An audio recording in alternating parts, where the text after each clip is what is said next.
Hey guys, welcome to the episode of the Rails Foundation series. In this episode, I'm going to be showing you guys how to keep your layouts clean by using Content4 and Yield.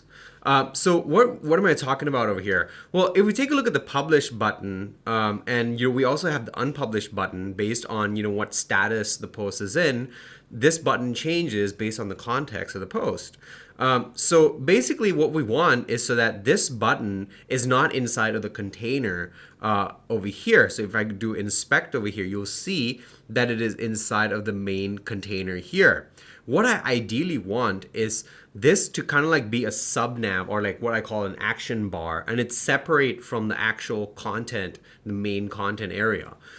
So what we can do is, if we take a look at the source code over here, we can, the easiest way, the most naive way would be to copy this and then move it outside of the application layout, like put it somewhere here. But that is going to, start to cause a lot of problems. So what we're going to do is I'm going to create a separate layout for the admin area. So what I'm going to do here is create a new folder called admin. And then basically, because the base controller is what we're inheriting from inside of the admin post controller, as you can see here, admin base controller, it means that we can create a new layout and Rails will automatically pick it up and render any controller which is inside of the admin namespace. All right, so let's go ahead and do that. So here we have the admin directory. I'm going to create a new file here called base.html.arb. This is going to be our layout. What I'm going to do is copy this one here and then paste in the base over here. And what I'm going to do is give the body even a class. So a class equals admin. And that will be, we'll be able to reference this later on when we start doing extra styling and stuff like that. Okay, so what we can do here is we can use what's called a yield, and it's going to be an action bar. And basically what yield is just basically it's going to wait for a piece of content.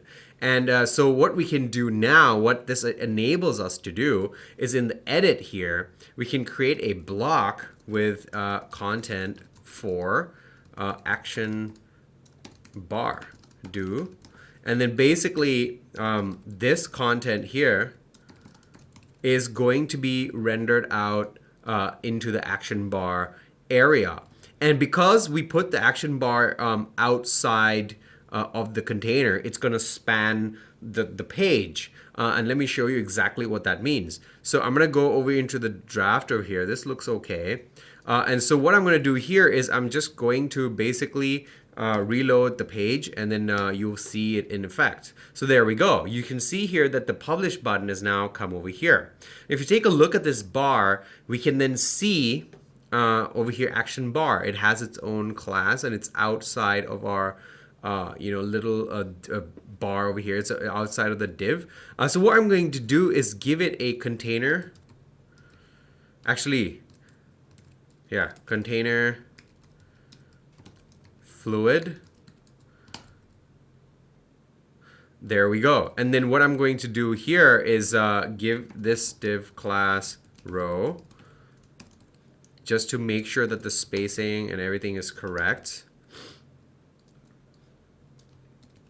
I'm going to do a reload real quick and we'll see that everything is in its correct place. So what we need to do next is we need to style the action bar to, so right now the action bar has no padding or anything like that. And the nav bar has a margin bottom. So what I really want to do is, for the nav bar here, I want the action bar to actually, ignore this margin bottom. So we have to do like a negative margin on this action bar over here and give the action bar a margin bottom instead, so that it's not, it's got like a, we want the action bar to be stuck to the nav bar, essentially. That's what we're trying to do. So what I'm going to do here is I'm going to create a new Sass file. So let's take a look. Some of these CSS files are empty. So what I'm going to do is going to delete all of them. So delete that. All right. So now what I want to do is create a new style sheet for the admin area. So I'm going to go ahead and create a new file here called admin.sass. And then what I'm going to do is create a new folder and call it admin. And here we're going to create a post.sass. So basically, we're now going to separate our Sass files based on our controller and our view. So it's going to correlate with everything that we have in our view and our controller. So this is where we're going to be doing the body.admin. And then basically, it's going to allow us to do cool things like style just that page, just that admin page. So what we can actually even do is in our layout here, I'm going to render the class name, so controller name, and then class action name inside of the class. And if I do a reload real quick over here, it's going to basically add the name of the controller in the body. So admin post edit. So you can see there very quickly. So what we can do next is we can style each page very, very easily. So we can do like things like body.admin.post.edit. So now we have access to the individual page, which is pretty cool. But something like this, we want it to be available everywhere. So what we should do is create a new one called base.sass. So this is something that will apply in kind of like the whole layout, right? It apply to everything. Every controller should have this kind of styling applied. So I'm going to do body.admin. So this is, we can just remove this for now. Actually, we can leave it for now, but this will just be like for all the pages inside of the post. So here, I'm going to just do a very easy nav over here. Actually, I'm just going to do the styling on the action bar itself. So the action bar here. So div.action bar, it's going to have a margin top of minus whatever the nav bar is. So let's see. Margin bottom 20 pixels. So we're going to do margin top minus 20 px. Reload. So this should be stuck to the top. All right, so we need to include everything first. So here I'm just going to copy the bootstrap stuff, paste that in there, and then I'm going to import admin base and do a reload real quick over here. All right, so now we need to, in our base layout, use the correct style sheet. So here I'm going to go into admin. So now it should use the admin here and reference this file here inside the style sheets. Aha. All right. So here, when we create a new style sheet like this, we need to add it here. So in here, the error message is showing us into our admin, into an initializer assets. So what I'm going to do is I'm going to copy this line of code over here, and I'm going to head over into the initializer. Config initializer assets.